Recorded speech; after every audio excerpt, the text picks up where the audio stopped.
Hello, and thank you for your interest in viewing this presentation on how to potentially serve as a read GISS on future wildfire incidents.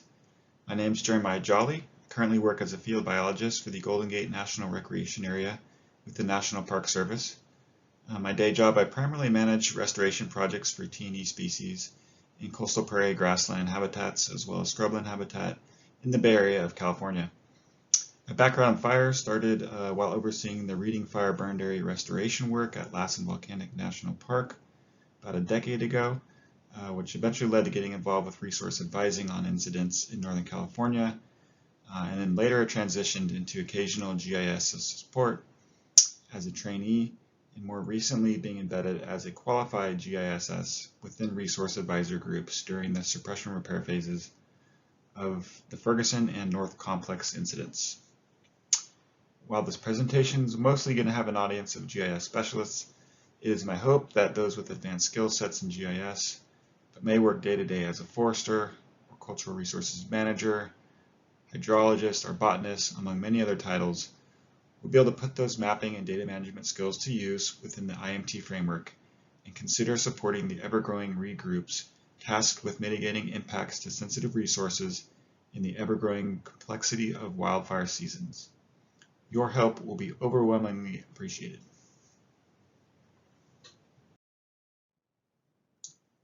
So we'll be starting off by taking a bird's eye view at overall training requirements for the GIS position, for those that aren't familiar. But for most folks, maybe this material at the early part of the presentation will be redundant for those that are qualified GISS and trainees. But there's also going to be some 2022 fire season updates as it relates to software requirements and administrative deadlines and such. You can also find this information on the Esri GeoNet community website. And then later we will dive a little bit into some of the nuances between what a situation GISS does and a resource advising GISS does.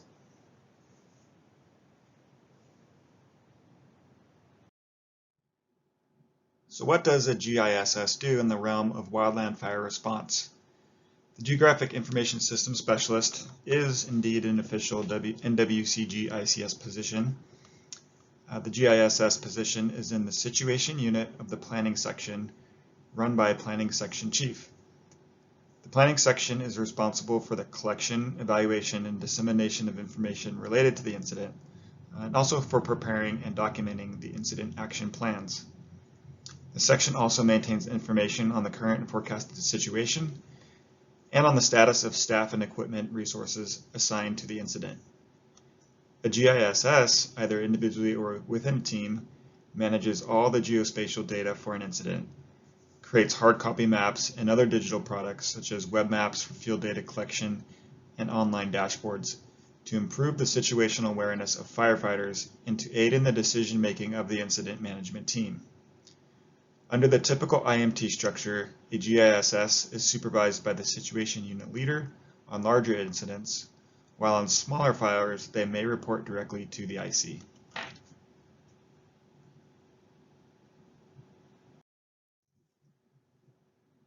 There are four main position requirements to becoming a fully qualified GISS. The first two courses, ICS 100 and IS 700, are online introductory courses that outline the command structure used during wildland fire incident response, and they're the prerequisites for S341, which is the official GISS training course. Upon completing S341, you'll be eligible to become a GISS trainee and work on incidents under the supervision of other qualified GISS specialists. You'll also need to open a position task book, so each individual is responsible for initiating their own task book with their agency sponsor prior to working on an incident. Please check in with your sponsoring FMO or training specialist to open your own task book. Note that as a trainee, you may start off as a resource advisor GISS trainee, even if you have no prior fire experience, so long as you're working under the guidance of a qualified GISS during your assignment. Remember that a task book may take up to 3 to 4 incidents over multiple years to complete, but there is no rush and it's best to be exposed to different types of fire assignments, such as Type 1, Type 2, and Type 3 incidents to round out your skill set.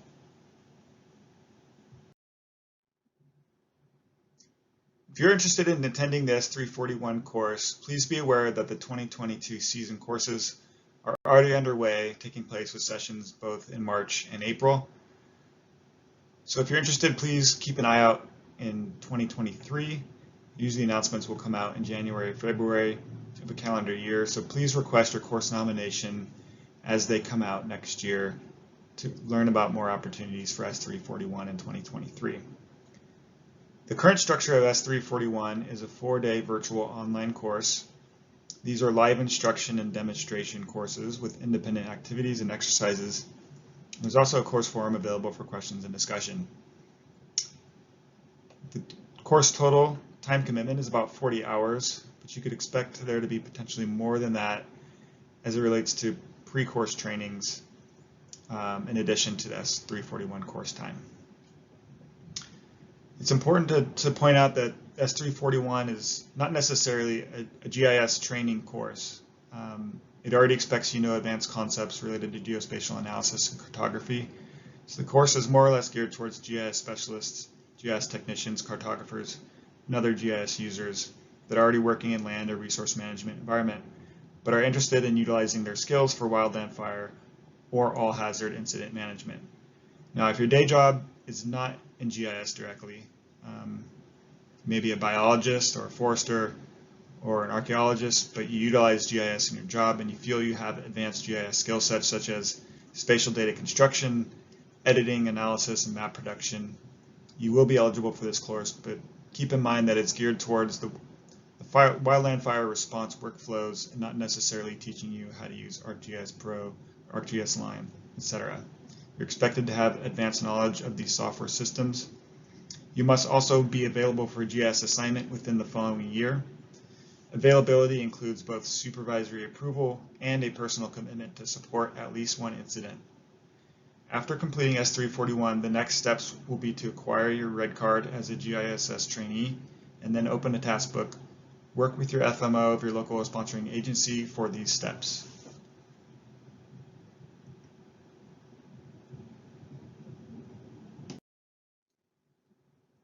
I'd also like to point out that a new refresher training course has been developed to provide annual training of all GISSers to meet the following objectives: understanding the current fire season information and requirements for the GISS position, adhering to the NWCG standards for geospatial operations, or GeoOps, and also adhering to the NWCG GISS workflow for preparing, editing, and managing incident data in the National Incident Feature Service, as well as other aspects of the workflow, which may be revised year to year. The course is available now. You can complete it anytime online. Please visit wildlandfirelearningportal.net to take this course. And note that it's starting in 2023, it will be a requirement for all GISS and GISS trainees. However, it is also highly recommended that you take it prior to the 2022 fire season as well. It's a great refresher and to get your mind thinking about wildfire GISS once again.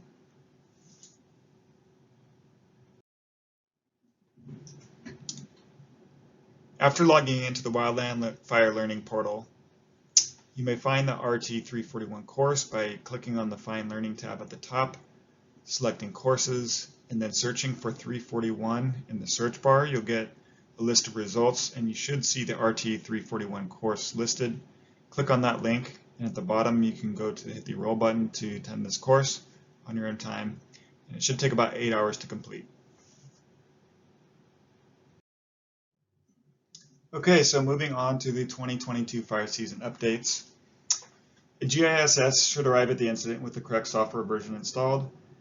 Please note that ArcGIS for desktop is no longer being used. The 2022 fire season will use ArcGIS Pro only.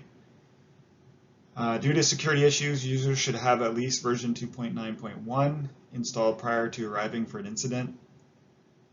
You may install higher versions than 2.9.1, but definitely do not upgrade to version 3.0. ArcGIS Pro licenses should be secured from your home agency. Concurrent use licensing or license borrowing is the preferred alternative and has multiple advantages over named user licenses. If your agency does not support concurrent use licensing, then a named user license through your agency is acceptable. A pro license can be obtained through NIFC.org if and only if your agency cannot provide one. For the 2022 fire season, the NIFC.org will only support the Field Maps mobile app. Esri released their deprecation notice for Collector over a year ago and will only support Field Maps from now on. Fortunately, most of the functionality of former standalone apps like Collector, Tracker, and Explorer are now absorbed into Field Maps. The Field Maps app is almost identical from the field user's perspective to the Collector app, and in addition to the new map viewer, there are additional configurations in Field Maps to allow for conditional visibility and other advanced options. It's important to design your offline mobile web maps for field data collection to be supported by Field Maps and not both Field Maps and Collector. Eliminating the use of Collector will reduce chances for loss of functionality in collecting field data by fireline personnel. Because resource advising groups utilize a lot of sensitive data, such as archaeology, rare plant, T&E species, habitat, GIS layers, it's important for them to be able to use alternative mapping systems outside of AGOL and the cloud for protecting these sensitive data sets. A READ GISS can be expected to use Avenza maps quite a bit, both in map production and troubleshooting issues for field collection. An Avenza Pro license is required for having 3 or more maps on a device and also for importing custom symbol sets. So if you need an Avenza Pro license or need to support resource advisors with Pro licenses, please use the contacts listed to get agency-specific licenses for Avenza. Also new for 2022 are updated ArcGIS Online roles. In the past, AGOL roles were based on positions such as GISS and PIO, but this was limiting, so roles are now being changed to reflect capabilities instead. Additionally, the roles and associated groups control edit access to the National Incident Feature Service. Of most important to notice is the data manager role, which is now pretty much relegated to qualified GISS personnel, and the training role is now assigned to what are currently a GISS training capacity.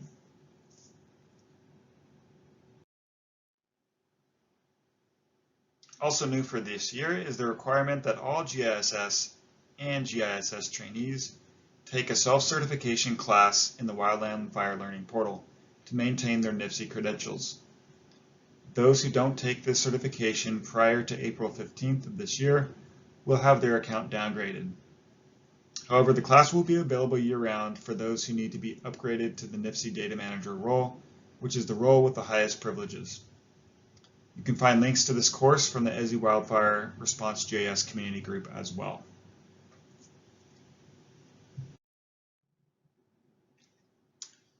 So what are the differences between a situation unit GISS and a READ GISS, if any? Well, there is no formal NWCG distinction for a GISS that is supporting a resource advising working group on a given incident. The formal training requirements and expected skill sets are the same. Any qualified GISS with recent fire season experience will find transitioning into work supporting READs to be quite manageable. For new GISS trainees with little to no experience on incidents, it is recommended they network and attempt to get an assignment under a qualified GISS. For those that aren't familiar with the role of a resource advisor, in short, they are primarily responsible for identifying and evaluating potential impacts and benefits of response or recovery operations on natural and cultural resources. The READ anticipates impacts on resources, communicates requirements for resource protection to the incident commander or incident management team, ensures that planned mitigation measures are carried out effectively, and provides input in the development of short and long-term natural resource and cultural rehabilitation plans. A READ GISS, in support of the READ group, organizes geospatial data, performs analysis, and produces mapping products that help support the mission of the READ working group. To best understand the interesting world of READs, it's highly recommended that you attend the Wildland Fire Resource Advisor Training N9042. It is not a requirement to be a READ GISS, but it definitely will help you understand how to approach the job supporting that group. This 3-day virtual course is open to everybody. It's free, will be taking place in May of 2022, so stay tuned for future enrollment steps.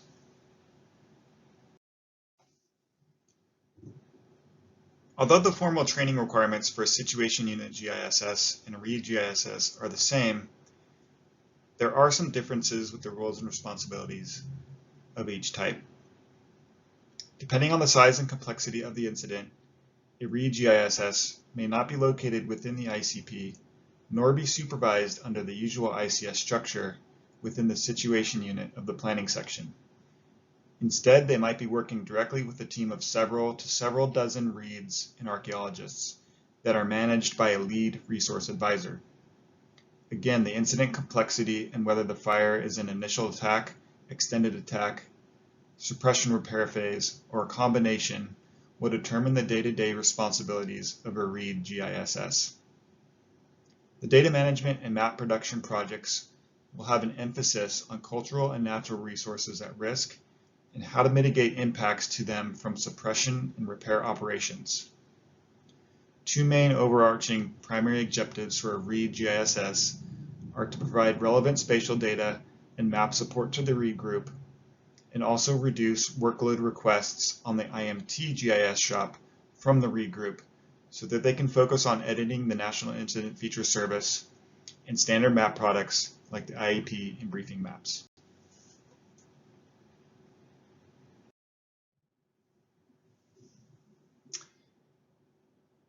So given those objectives, a Read GIS's duties and responsibilities may change over the course of an incident.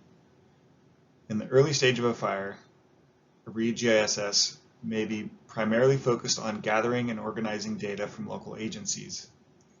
Because sensitive data sets are often not held by the IMT GIS team, it can take a lot of time to acquire data from decentralized sources, and oftentimes with differing data schemas and metadata. It can take a significant amount of time to organize these data layers, which may include archaeological and cultural sites, threatened and endangered species habitat, wetlands, botany, silviculture, and many others. These compiled datasets can often explode to be tens of thousands of records for any one given resource type. And so managing data quality control is a very important step for a Read GISS. Additionally, they may assist resource advisors with setting up NIFC user accounts, acquiring field collecting data apps such as field maps, downloading offline maps, etc. They may also develop resource at-risk maps for both Avenza and field maps, and then day-to-day create specialized maps, map products as needed by the Read group.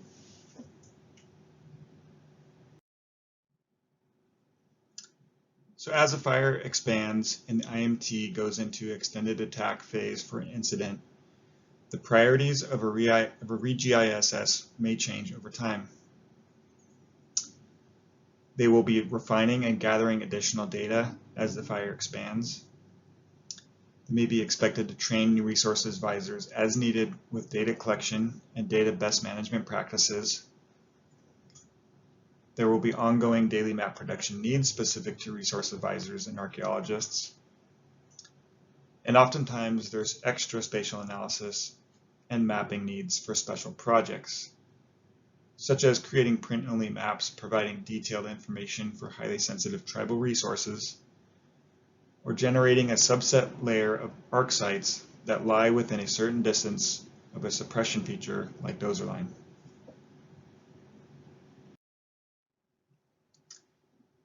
As a fire approaches full containment, the IMT will have gradually shifted many operations to a suppression repair phase. It's also likely that suppression resources may be demobbed to be available for other incidents. However, there's still a significant need for resource advising working groups during this time to advise ongoing resource protection and helping ensure damaged resources are rehabilitated to meet the specs of the agency administrator. The GISS will primarily focus on generating suppression repair maps in coordination with the IMT GIS shop, and more importantly to the Read group, to create customized maps that contain both sensitive resource data layers and the repair status of suppression features, to guide the field assessments by fireline reads and arcs. On large-scale incidents, there are simply not enough reads to cover the landscape adequately, and so it becomes paramount for the GISS to work closely with the lead read to help prioritize the work plans for the read group. The development of dashboards can also be a very effective tool in understanding the progress or status of repair operations that will then guide the planning of staff and equipment resources in the suppression repair phase of the fire. That concludes our brief discussion on how to become a future READ GISS. Thank you for taking the time to learn about how to get involved with wildland fire resource advising and the importance of GIS support. Overall, the READ GISS plays a vital role in the ability of the READ group to effectively execute their mission on large and complex incidents. We want to encourage you to reach out, ask questions, and hopefully take the next steps towards becoming a READ GISS, whether you are currently already a qualified GISSer or looking to start from scratch. If you are a resource manager of any discipline but do not have advanced GIS skills needed for this position, please do also consider taking the N9042 course and becoming a resource advisor, as your experience would also be invaluable and very welcomed by the READ network at large. Hope to see you on assignment soon.